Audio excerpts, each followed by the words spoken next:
আসসালামু আলাইকুম। আমি মোহাম্মদ আনজারুল হক। আমি ওমেরা পেট্রোলিয়ামের সাপ্লাই চেনে আছি।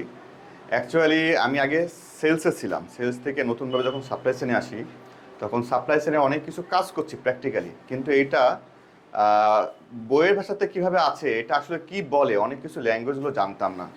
এর ফলে দেখা যাচ্ছে অনলাইনে অনেকগুলো কোর্স আছে। অনলাইনে কোর্সগুলো দেখে আসলে ফিজিক্যালি কোর্স আর অনলাইনে কোর্সের মধ্যে অনেক ডিফারেন্স আছে। তো ফিজিক্যালি একটা বিআইএসএলএম পাইছি, যার কারণে এখানে ভর্তি হয়েছি এবং এখান থেকে নিজে অনেকগুলো টার্মস আছে যেগুলো আসলে জানতাম, করতাম, কিন্তু এটা এরকমভাবেও যে করা যায় এইরকম কোনো অপশান আসলে ওরকম আগে জানতাম না। এখান থেকে এসওপি, নেগোসিয়েশন, কমার্শিয়ালের এগুলো সবগুলো জানতে পারছি। আসলে কাজ তো হয় যে কোনো একটা ডিপার্টমেন্টের একটা সেকশনে, বাট আমি কিন্তু আদার্সগুলো জানি না।